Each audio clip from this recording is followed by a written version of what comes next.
Okay. S- So today we have the topic of service matters, and we have the guest, Advocate Sardar Jawahar Nazir Chota Sahab, and he would be speaking on this topic. Over to you, sir. Assalamu alaikum, everyone. I hope you guys are hearing me fine. Can anybody tell me that you guys can hear me fine? Yes, sir. You are audible. Yes. So first of all, I would like to extend my apologies because I'm this, tech illiterate. I couldn't actually put the YouTube thing on. Also, I don't know how to share my slides at this moment. So I would, extend my apologies in the very beginning. अच्छा, आज का जो हमारा ये lecture जो है ये मुझे हमारे भाई ने इन्फॉर्म किया था। ये था बेसिकली सर्विस लॉज के ऊपर। तो what I did was actually कि मैंने तो इसके लिए अपना जो थे की नोट्स के ऊपर स्लाइड शो बनाया था। अनफॉर्चुनेटली मैं वो स्लाइड शो अब शेयर नहीं कर पा रहा हूँ। अपोलॉजी सर, आपके पास नीचे स्क्रीन शेयर का ऑप्शन आ रहा होगा, शेयर के बटन पे। वहां पे क्लिक करेंगे तो आपकी प्रेजेंटेशन जो है वो शेयर हो जाएगी। Yes, I can see the screen share. मैंने इस पे क्लिक किया है और यहाँ पे आ रहा है एप्लीकेशन विंडोज डॉक्यूमेंट्स। और यहाँ पे अच्छा, well if we glaze over that, क्योंकि अभी भी यहाँ पे ना बेसिकली मैक के जो है ना सोर्सेज यहाँ पे नहीं है। यहाँ पे बेसिकली विंडोज के और गूगल के हैं। तो if you would allow me, तो मैं आज विदाउट स्क्रीन ये स्लाइड शो के ही, without using the key notes मैं अगर चला जाऊं, और नेक्स्ट टाइम में भी हम इंशाल्लाह उसको कर लेंगे इस तरह के, हम उसके अंदर अच्छा, अपनी ऐड कर लेंगे। Sorry to interrupt you. हम डेफिनेटली चीज़ें इंप्रूव कर लेंगे। अगर आप मुझे काइंडली सेंड कर दें, मैं शेयर कर देता हूँ। आप बेशक कन्वर्सेट कर लीजिएगा। मैं अभी आपको फिर व्हाट्सएप कर देता हूँ, ठीक है? ये मैं आपको भेज रहा हूँ। हम भाई आपको मैंने व्हाट्सएप कर दी है जो प्रेजेंटेशन चीज जो है। I think you have got it. जी, मैं जस्ट ओपन कर रहा हूँ। आप प्लीज कंटिन्यू करें, मैं ओपन करता हूँ। हाँ, अच्छा जी। तो हम जब बात करते हैं ना सर्विस मैटर्स की, तो सर्विस लॉज की इनफैक्ट, तो उसके अंदर ये है कि जी सर्विस लॉज जो है बेसिकली ये गवर्न करते हैं जो सर्विस मैटर्स हैं उनको। Just moment guys, I think हमारे भाई को शेयर नहीं हुआ सही तरीके से।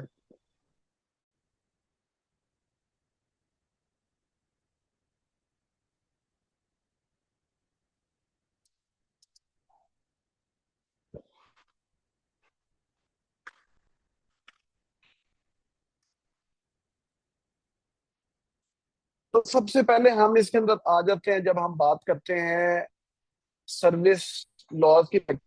मैंने ये डिसाइड किया था कि मैं ये प्रेजेंटेशन इसको इस तरह लेके चलूंगा कि ये बेसिकली एकेडमिक ज्यादा ना हो, बल्कि ये ज्यादा प्रैक्टिस ओरिएंटेड हो। क्योंकि मेरी ऑडियंस जो मेरे आइडिया के मुताबिक ज्यादा वो लॉयर्स हैं जिन्होंने अभी प्रैक्टिस को इनिशिएट करना है अपनी। तो जब हम प्रैक्टिस को इनिशिएट करेंगे तो हम ये पहले देखेंगे कि हमारा अवेलेबल जीन पूल क्या है, कि जिन लोगों के अंदर हमने बेसिकली हमारी सर्विसेज जाएंगी, जिनको हम सर्विसेज रेंडर करके उनसे हम अपनी रिम्यूनरेशन कलेक्ट करेंगे। तो जब हम अब भाई यहाँ पे स्लाइड्स पुट ऑन कर देंगे तो फिर हम देखेंगे कि जो पहला एस्पेक्ट है व्हेन वी इनिशिएट, कि हम इधर सर्विस अपनी प्रोवाइड करेंगे और हम सर्विस लॉज के अंदर अपनी सर्विसेज प्रोवाइड करेंगे, तो हमें देखना चाहिए कि हमारा एक्टिव क्लाइंटेल कहाँ से होगा। तो उसके लिए हम ये देखते हैं कि पाकिस्तान के अंदर फेडरल लेवल के ऊपर around 0.9 million civil servants exist करते हैं, और प्रोविंशियल लेवल पे अराउंड 2.2 मिलियन एम्प्लॉयज एग्जिस्ट करते हैं। तो कॉम्युलेटिवली गवर्नमेंट ने 3.2 मिलियन लोगों को एम्प्लॉय किया हुआ है। ये 3.2 मिलियन लोग हमारे पोटेंशियल क्लाइंट्स हैं अगर हम सर्विस लॉज प्रैक्टिस कर रहे हैं।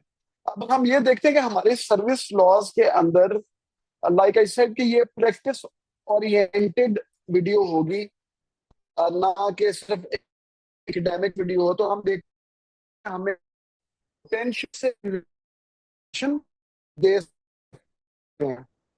तो व्हाट वी सी इज कि हम सिविल सर्विस मैटर्स देखेंगे तो जो गवर्नमेंट एम्प्लॉयज 17 स्केल प्लस के हैं और 17 स्केल के हैं, वो हमारे लिए अच्छी रिम्यूनरेशन हमें दे सकते हैं, क्योंकि वो ऑलरेडी एक गजेटेड स्केल पे हैं, जिधर उनकी पेज भी इतनी अच्छी हैं कि वो एक लॉयर को अच्छी फी दे सकते हैं। उसके बाद दूसरे वो पोटेंशियल सिविल सर्वेंट्स जो ऐसी जॉब्स में और ऐसी पोस्टिंग्स में हैं जिधर कोई सेंसिटिव नेचर है उनकी जॉब की, फॉर एग्जांपल पुलिस में, उसके बाद रेवेन्यू में। अब ये भी एक प्रीमियम फी हमें दे सकते हैं फॉर अर्जेंट रिट्स और स्टेज, अगर हम उनके लगवा दें। जस्ट फॉर अ पॉइंटर, अगर हम देख रहे हैं कि अभी सीसीडी बहुत प्रोएक्टिवली काम कर रही है, एटलीस्ट इन पंजाब। अब जो नेचर ऑफ वर्क सीसीडी का है, या जो अब प्राइम ऑफिशियली हमारे सामने आता है, उसमें हम देखते हैं कि सीसीडी बहुत सारे पुलिस मुकाबलों में इन्वॉल्व है। अब जो उसकी न्यूज आती है वो तो यही आती है कि साथियों की फायरिंग से एक मुलजिम वफात पा गया या मारा गया। लेट्स से किसी एक सर्टेन पॉइंट पे जाके कोई एक बंदा या किसी एक मुलजिम के जो मर गया उसके लवाए क्लीन कोर्ट में चले जाते हैं, तो जो सीसीडी का एम्प्लॉय ही is basically looking at a 302 on himself.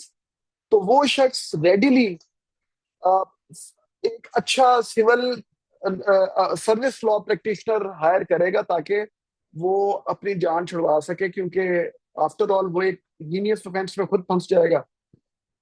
तो ये मैंने बेसिकली इनिशिएट किया ताकि हम देख सकें कि why you should actually choose to practice service law in the first place. पहला ये कि एक तो बहुत ज्यादा वर्क फोर्स है गवर्नमेंट की, और जिस सारी वर्क फोर्स के गवर्नमेंट के केसेस होंगे वो अल्टीमेटली सर्विस लॉज में आएंगे। और उन सर्विस लॉज को अगर आप देखते हैं तो एक पोटेंशियल बड़ी जीन पूल आपके लिए एग्जिस्ट करती है कि आप यहाँ पे प्रैक्टिस कर सकें। और आप अगर यहाँ पे प्रैक्टिस करेंगे तो ultimately you could make a good living for your self. अब हम आते हैं उस बात पे कि सर्विस लॉज बेसिकली हैं क्या, how do we understand service laws. तो service laws basically are the laws governing appointment, promotion, conduct and discipline of public servants. ठीक है जी। अब सिविल सर्विस की डेफिनेशन देखने के लिए हम क्या करते हैं कि हम जाते हैं कॉन्स्टिट्यूशन में, 1973 की कॉन्स्टिट्यूशन के चैप्टर 5 में इंटरप्रिटेशन में हम जाके देखते हैं कि उसने डेफिनेशन क्या लिखी हुई है सिविल सर्विस की। बेसिकली उसमें उन्होंने डेफिनेशन लिखी हुई है सर्विस की। तो उसको उन्होंने अच्छे से एक्सप्लेन कर दिया कि क्या क्या क्या क्या सर्विस है, कौन सी सिविल सर्विस है, कौन सी आर्म्ड सर्विस है, कौन सी मिलिट्री की सर्विस है। तो वहां से हमने ले ली डेफिनेशन सर्विस की। ठीक है जी। और डेफिनेशन हमने ये देखी कि laws governing appointment, promotion, conduct, discipline of the public servants. हम सिविल सर्विस की बात कर रहे हैं तो हम excluding the armed forces service, बाकी जो सर्विसेज हैं उनकी तरफ हम इशारा कर रहे हैं। तो वो अल्टीमेटली सब के सब सिविल सर्वेंट्स हैं जो through the channels civil servant बने। ठीक है जी। अब इसका स्कोप जो है ना सर्विस लॉज का, वो क्योंकि पाकिस्तान एक फेडरेशन है, एक फेडरेटिंग सेंटर है और उसके फेडरेटिंग यूनिट्स हैं। ठीक है जी। पाकिस्तान के एंड पे फेडरेटिंग यूनिट्स प्रोविंसेस हैं। तो अल्टीमेटली जो सर्विस लॉज हैं इसके अंदर इन दोनों इंप्लॉयज को कैटर करने के लिए अलग अलग बॉडीज भी मौजूद हैं, अलग अलग स्टैट्यूट भी मौजूद हैं। तो फेडरल लेवल पे, प्रोविंशियल लेवल पे और फिर सर्टेन ऑटोनमस बॉडीज के एम्प्लॉयज को किस तरह डील किया जाना, उसके लिए भी अलग स्टैट्यूट्स मौजूद हैं। ठीक है जी। अब जो सिविल सर्विस लॉज है ना, इनकी इंपॉर्टेंस आप इस बात से अंदाजा लगा सकते हैं कि 1973 की कॉन्स्टिट्यूशन में एक आम बंदे के लिए फंडामेंटल राइट्स दिए गए हैं। इन फंडामेंटल राइट्स को सर्विसमैन के लिए कंसिस्टेंट बनाने के लिए, ठीक है, कि वो सारे बेनिफिट्स जो हैं वो एक सिविल सर्वेंट भी इंजॉय करे, उसके लिए फिर सर्विस लॉज मौजूद है ताकि एक सर्विसेज की एडमिनिस्ट्रेशन ठीक तरीके से चलती रहे और जो कोई लिटिगेशन एमिनेट करती है सिविल सर्विस में से, उसको एड्रेस किया जाए। तो इट इंश्योर्स ट्रांसपेरेंसी, अकाउंटेबिलिटी, और उसके बाद राइट्स प्रोटेक्शन सिविल सर्वेंट्स के लिए। तो ये इंपॉर्टेंस होगी। हमने देखा कि आगे डेफिनेशन क्या थी, इसका स्कोप फेडरल के लिए, प्रोविंशियल के लिए, और इसकी इंपॉर्टेंस क्या है। इसके बाद हम आगे आ जाते हैं तो हम देखते हैं कि सर्विस लॉ प्रैक्टिस जो है ना, ये बेसिकली किन, नॉट लिमिटेड टू, बट इसके इसेंशियल स्टैट्यूट्स जो हैं वो कौन कौन सा सामने आते हैं। तो हमें पता लगता है कि civil servants act 1973, government servants efficiency and discipline rules 1973, civil servants appointments promotion and transfer rules, और federal public service commission ordinance 1977, ये इसेंशियल एक्ट्स हैं। अभी जिनका मैंने तज़किरा किया ये फेडरल नेचर के थे। इसी तरह प्रोविंशियल नेचर के अंदर भी, प्रोविंशियल, फॉर एग्जांपल पंजाब के हिसाब से Punjab public service tribunal exist करती है। इसी तरह पंजाब सिविल सर्वेंट्स एक्ट 1974 होगा, वो जो फेडरल का है वो 73 है, और प्रोविंशियल के प्रमलगेट हुए 1974 में। तो एक सेम नेचर की स्टेट्यूटरी जो लीगल रिसोर्स है वो प्रोविंसेस के लिए भी एग्जिस्ट करता है, जो फेडरेशन के लिए एग्जिस्ट करता है। तो what we could see is basically कि ये जो लिटिगेशन है सर्विस लॉज की, ये एक sort of, it has a mirror effect for the federation as well as for the provinces. There are certain differences as well. इसमें जो differences हैं इनकी नेचर इस तरह की है कि किसी एक जगह लिमिटेशन जो है वो अगर 60 डेज है for example in the provinces to get to the tribunal, तो फेडरेशन में वो 90 डेज है। तो इस तरह के स्लाइट डिफरेंसेस मौजूद हैं, लेकिन वन कैन नॉट से कि कोई बहुत ज्यादा स्टार्क डिफरेंस एग्जिस्ट करता है स्ट्रक्चर के अंदर। ठीक है जी, हम आगे चलते हैं तो हम देखते हैं कि इसका कॉन्स्टिट्यूशनल बैकड्रॉप क्या है। लाइक आई सेड अर्लियर कि every law, for a lawyer basically हमें ये चीज समझनी चाहिए कि सारे laws they find their root in the constitution. ठीक है जी, इसी तरह service laws they do find the root in the constitution as well.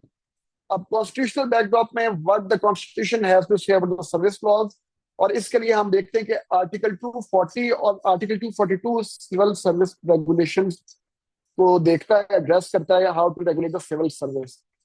उसके बाद हम ये देखते हैं कि role of public service commission क्या है। We know there is this federal public service commission जो सीएसएस के एग्जाम कंडक्ट करवाता है, और फिर इसी तरह केपी का सर्विस कमीशन एग्जिस्ट करता है, फिर सिंध का, फिर बलूचिस्तान का, और फिर Punjab public service commission exist करता है।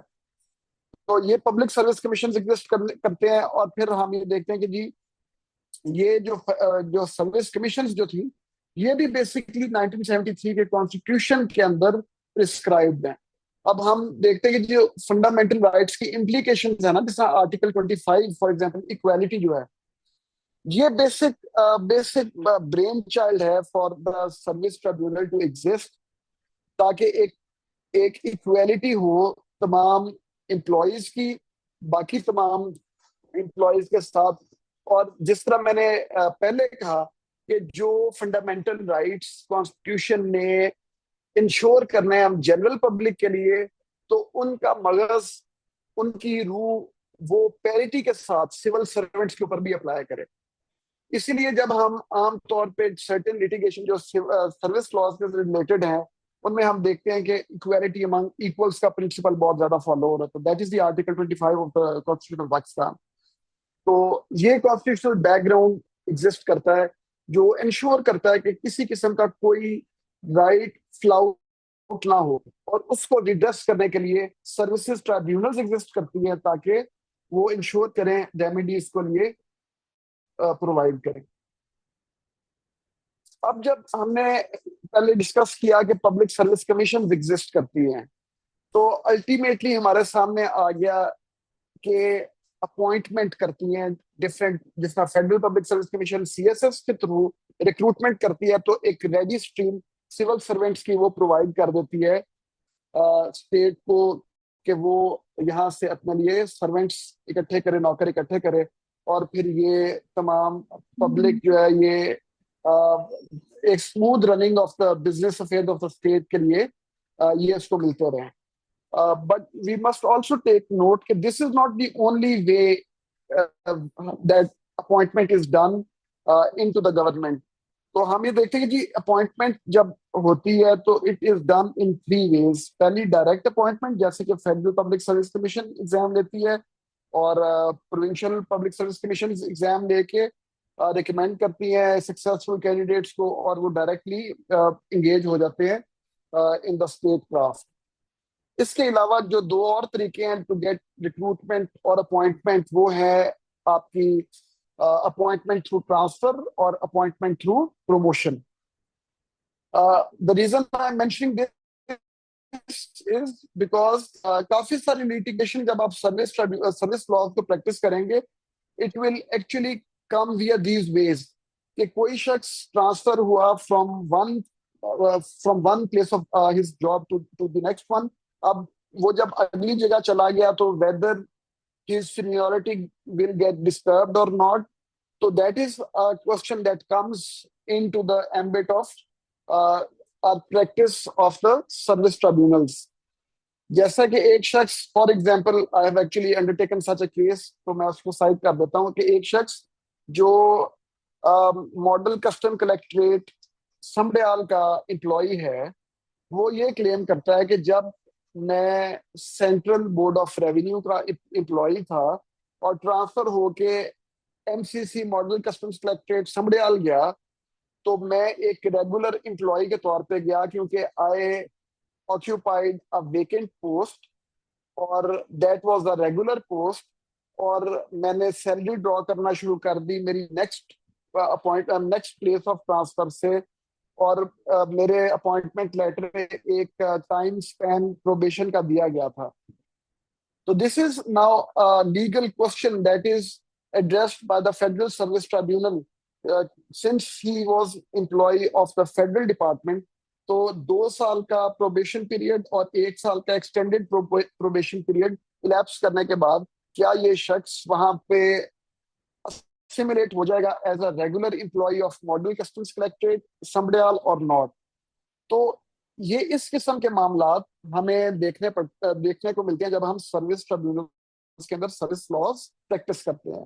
तो हमने क्या देखा कि डायरेक्ट अपॉइंटमेंट होती है, जिस तरह सीएसएस के एग्जाम्स को हम क्लियर करके हम डायरेक्टली अपॉइंट हो जाते हैं, फिर हम ट्रांसफर होके अपॉइंट हो जाते हैं, फिर हम प्रमोट होके भी अपॉइंट हो जाते हैं. जैसे कि एक शख्स फॉर एग्जांपल एक प्रोविंस का एम्प्लॉय होता है, फॉर एग्जांपल कोई पुलिस ऑफिसर, वो अगर एसपी होता है तो वो एक प्रोविंस का एम्प्लॉय होता है, लेकिन जैसे ही वो एसएसपी बनता है तो वो बेसिकली जो पुलिस कैडर है, पाकिस्तान पुलिस सर्विस का एम्प्लॉय वो बन जाता है. तो that is another example of appointment via promotion. तो सर्टेन लिटिगेशन जो है वो इसके अंदर से निकलती है. काफी सारी लिटिगेशन इसके अराउंड भी हमारे सामने आ जाती है जब हम सर्विस लॉज को प्रैक्टिस करते हैं. फिर काफी सारे डिपार्टमेंटल बोर्ड्स जो है ना, for example departmental promotion board, वो जब किसी को प्रमोट करता है या किसी को ट्रांसफर करता है तो a lot of litigation can come from there as well. तो ये रिक्रूटमेंट एंड अपॉइंटमेंट जो है इसके अंदर भी litigation for the lawyer who is practicing this niche of services law, तो सर्विस लॉज, तो वो इसको देख सकता है और इसके अंदर से वो अपना काम कर सकता है. हम इसके बाद आ जाते हैं नेक्स्ट स्लाइड के ऊपर, that is conduct and discipline. अब कंडक्ट एंड डिसिप्लिन तो बेसिकली जो चीजें केटर करती हैं, जो स्टैट्यूट्स केटर करते हैं सर्विस लॉज में, वो गवर्नमेंट रूल्स ऑफ 1964 और efficiency and discipline rule of 1973. और उसके बाद हम ये देखते हैं कि बेसिकली कौन सी ग्राउंड्स हैं जिनके ऊपर डिसिप्लिनरी एक्शन लिया जा सकता है इन दोनों अफोर मेंशन एक्ट्स के परव्यू के अंदर, और फिर ड्यू प्रोसेस और इंक्वायरी प्रोसीजर्स क्या होंगे.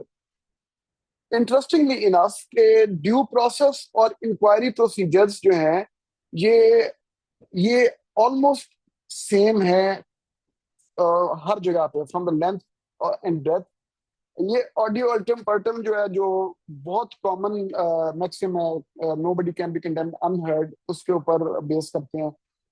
तो अगर कोई शख्स जो है, उसके अगेंस्ट कोई कंडक्ट का या डिसिप्लिन का इशू है, या उसकी कोई नेगेटिव एसीआर भी इवन उसके रिकॉर्ड का हिस्सा बन रही है, तो वो उस वक्त तक उसके रिकॉर्ड का हिस्सा भी बनाई जा सकती जितनी देर तक उसको इन्फॉर्म नहीं किया जाएगा। यानी कि अगर एक नेगेटिव एसीआर एक शख्स के प्रोफेशनल रिकॉर्ड का हिस्सा बनेगी, तो वो विदाउट टेलिंग द पर्सन के जिसकी एक नेगेटिव एसीआर एग्जिस्ट करती है, वो बन नहीं सकती है।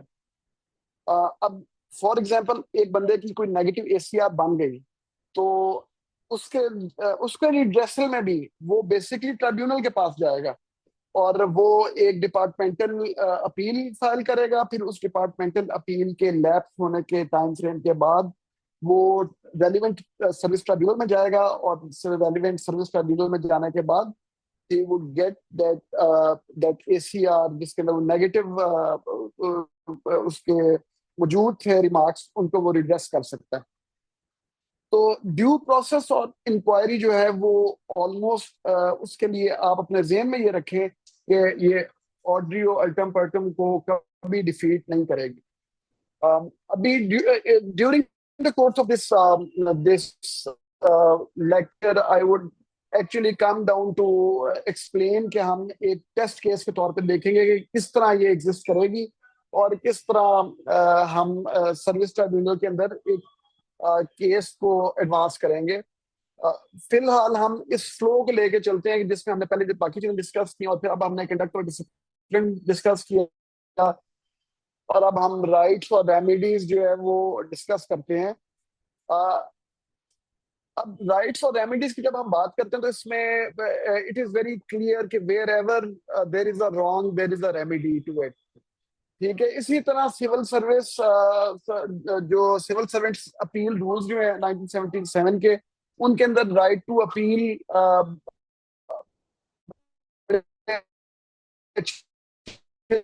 तरीके से मेंशन किया गया है। इस तरह आपने अग्रीव, जिन ऑर्डर से आप अग्रीव डाउन ऑर्डर को आपने, you can have them modified, you can get them set aside, or you can actually get a new order, or or the tribunal if finds fit, वो अपने existing order के साथ fit कर सकती है। तो ये हम देखते हैं कि जी वो सारी जो एक प्रॉपर जो एक एक प्रोसेस है वो दिया गया है हमारे सिविल सर्विस सुप्रीम कोर्ट में और सर्विस ट्रिब्यूनल्स एक्ट के अंदर। इसी तरह हम देखते हैं कि एक रिट ज्यूरिसडिक्शन एग्जिस्ट करती है for the civil servants as well. हालांकि एक मिसकंसेप्शन एग्जिस्ट करती है। मैंने आम तौर पर देखा, मेरे फेलो जो लॉयर्स जो थे, वो क्या करते थे कि वो जब कोई इशू हुआ, वो उस इशू को फौरन रिड्रेस करने के लिए उन्होंने अपने क्लाइंट से कहा कि हम हाई कोर्ट में चले जाते हैं और वहां से एक रेमेडी सीक कर लेते हैं। The fact of the matter is कि जब हम सर्विस क्लॉज की बात करते हैं, तो सर्विस क्लॉज अनफेटेड पावर देती है ट्राइब्यूनल को। सर्विस ट्राइब्यूनल के पास सर्विस मैटर्स के रिलेटेड अनफेटेड पावर एग्जिस्ट करती है। इसमें बहुत सारे ऐसे पोटेंशियल जो लॉ पॉइंट्स जो नॉर्मल सर्कमस्टांसिस में हाई कोर्ट की जुरिस्डिक्शन में आते हैं, सर्विस लॉज के अंदर वो भी ट्रिब्यूनल के एम्बिट के अंदर आ जाते हैं। फॉर एग्जांपल, अगर कोई शख्स जो है वो देखता है, if you give me a pause for, okay, वो हम देखते हैं कि जी जो फंडामेंटल राइट्स जो फॉर एग्जांपल नॉर्मल सर्कमस्टांसिस के अंदर हाई कोर्ट के पास चले जाते थे, जब सर्विस क्लॉज की बारी आती है तो वो बेसिकली स्टिक करते हैं सर्विस ट्राइब्यूनल के साथ ही। फॉर एग्जांपल, मेलाफिडे जो है, ये नॉर्मल सर्कमस्टांसिस में अगर किसी सिचुएशन में एग्जिस्ट करे, किसी सिविल लिटिगेशन के एस्पेक्ट में या किसी क्रिमिनल के भी इंक्वायरी ऑफिसर के एंड के ऊपर, तो हाई कोर्ट एक प्रॉपर जुरिस्डिक्शन बन जाता है। फिर कोरम नॉन जुडिस की किसी भी सिचुएशन में हाईकोर्ट की जुरिस्डिक्शन में चला जाता है। और फंडामेंटल राइट्स किसी भी सिचुएशन के अंदर हाईकोर्ट में चले जाते हैं। In the case of service tribunals, ये सारे मामला ट्राइब्यूनल के सर्विस क्लॉज में, ये सारे मामला सर्विस ट्राइब्यूनल के साथ एग्जिस्ट करेंगे। ये सारे मामला सर्विस ट्राइब्यूनल के साथ ही एग्जिस्ट करेंगे। इसकी रेलिवेंट जो जजमेंट है वो भी मैं मेंशन कर देता हूँ, वो पीएलडी 1981 सुप्रीम कोर्ट। और इस जजमेंट में बेसिकली सुप्रीम कोर्ट के ऑनरेबल जज ने ये रिजर्व किया कि जो सर्विस ट्राइब्यूनल है, रेलिवेंट सर्विस ट्राइब्यूनल, उसके पास बेसिकली अनफेटेड पावर है when it comes to anything that has to do with the terms and conditions of service. अब pardon I couldn't hear you, अगर किसी को क्वेश्चन तो आप कर सकते हो, और अदरवाइज मैं फिर स्पीडीली इसको चला दूं आगे। यार मैं मूव ऑन करता हूँ। लीव, पेंशन एंड बेनिफिट्स, ये वो पॉइंट है, इसके अगेंस्ट बहुत सारी लिटिगेशन एग्जिस्ट करती है। तो जी लीव लेनी थी, पेंशन लेनी थी, या बेनिफिट्स जो थे जो हमारे through the period of serving जो हम अक्रू करते हैं, हम उनके अगेंस्ट कितना कितना जाएंगे। क्योंकि जितनी भी लिटिगेशन सर्विस लॉज की चलती है, वो दैट इज वीव्ड अराउंड वो सारे मामला जो एक normal civil servant on the course of his duty या on the course of his service जिधर जिधर वो एनकाउंटर करेगा, तो वहां पे कोई ना कोई लिटिगेशन एग्जिस्ट करेगी। तो जो लिटिगेशन लीव, पेंशन और बेनिफिट्स के अगेंस्ट सामने आती है, तो वो हम देखते हैं कि रिवाइज्ड लीव रूल्स ऑफ 1980, फिर federal employees benefit fund and group insurance act 1969, फिर pension and provident fund orders, उनके अंदर हम उस सारी लिटिगेशन को कवर कर सकते हैं। यहाँ पे मैं साइड नोट पे ये बात करना जरूरी समझता हूँ कि कोई भी शख्स, और मैं किसी भी प्रैक्टिशनर से ये एक्सपेक्ट नहीं करता कि वो एक गिवन टाइम के ऊपर सारे लॉज को जानता होगा। But what I can expect from any good lawyer is कि वो अपना he would do his due homework. आपको ये पता होना जरूरी है कि ये लॉ जो है, मैं अगर रिसर्च करूं तो मैं किस डायरेक्शन में रिसर्च करूंगा तो वो मुझे मिल जाएगा। लॉ का ना आना ये इशू नहीं है। ये इशू अलबत्ता जरूर है कि आप ये ना जान सके कि ये लॉ मुझे कहाँ से मिलेगा। आजकल ये सारी जो थी लेबर, ये बहुत इजी कर दी हमें इंटरनेट ने, और इंटरनेट के बाद अब एआई ने। तो एआई ने तो काफी सारी चीजों को बहुत ज्यादा आसान कर दिया। What now actually is required कि हम सिर्फ इतना करें कि हम जो रिक्वायर्ड हमें इंफॉर्मेशन है, हम सिर्फ इतना उसमें तरद्दुत करें कि वो हम किसी भी सर्च बॉट के ऊपर टाइप कर दें, तो विद इन नो टाइम वो सर्च बॉट जो है वो हमें डायरेक्शन की पॉइंट आउट कर देगा कि आप इस डायरेक्शन में रिसर्च करो, तो आपको रेलिवेंट लॉज मिल जाएंगे। तो जब आपको वो research bot, to put it very plainly, you even need not to consult any research bot. आप सिर्फ सिंपल चैट जीपीटी से या जेमिनाई एआई से या डीप सीक से भी अगर आप ये पूछ लें कि मैं किस डायरेक्शन में लीगल रिसर्च करूं तो मुझे मेरा रेलिवेंट आंसर मिल जाएगा, तो you can pretty much get the proper answer. और that is what is needed from a lawyer. जरूरी नहीं है कि एक गिवन टाइम पे एक लॉयर को सारे लॉ असबर हों। जो चीज इंपॉर्टेंट है वो ये कि उसको उस डायरेक्शन का पता हो कि मुझे किस डायरेक्शन में रिसर्च करना है, ताकि जो प्रोपोजिशन मेरे पास है मैं उस प्रोपोजिशन को रिजॉल्व कर सकूं। तो that is how you can get to the pet laws. बाकी ये कि जब लीव, पेंशन और बेनिफिट्स की बात आएगी, तो आपने, फिर मैं रिपीट कर देता हूँ कि आपने देखना है कि रिवाइज लीव रूल्स जो है 1980 के, वो देखने हैं आपने। Federal employees benefit fund and group insurance act, उसको देखना है बेनिफिट्स के लिए। फिर pension and provident fund orders को देखना है आपने पेंशन एंड प्रोविडेंट फंड्स के लिए। ठीक है जी। अब हमने अभी तक जितने भी लॉज डिस्कस किए, ये बेसिकली थे आइदर फेडरल एम्प्लॉयज के और प्रोविंशियल एम्प्लॉयज के। हम देखते हैं कि कुछ स्पेशल सर्विस लॉज भी एग्जिस्ट करते हैं।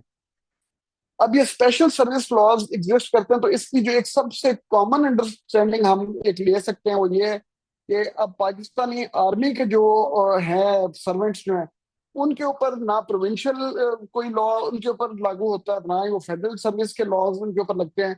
तो उनके ऊपर बेसिकली आर्मी एक्ट लगता है, पाकिस्तान आर्मी एक्ट। अब पाकिस्तानी आर्मी के जितने यूनिफॉर्म्ड ऑफिसर्स हैं उनके ऊपर पाकिस्तान आर्मी एक्ट लगेगा। वो किसी हायरार्की को फॉलो नहीं करेंगे, वो अपनी मिलिट्री की हायरार्की को फॉलो करेंगे, और उस मिलिट्री की हायरार्की के अंदर वो अपने ग्रीवियंसेस का रिड्रेसल लेंगे। सिमिलरली जो हमारी सबॉर्डिनेट जुडिशरी है, इस सबॉर्डिनेट जुडिशरी के लिए स्पेशल सर्विस ट्राइब्यूनल मौजूद है, जिसको हम कहते हैं सबॉर्डिनेट जुडिशरी सर्विस ट्राइब्यूनल, और that comes from the subordinate judiciary service tribunal act. अब इस जो subordinate judiciary service tribunal act है, इसको नॉर्मली 3 हाईकोर्ट के जजेस हेड करते हैं, और दे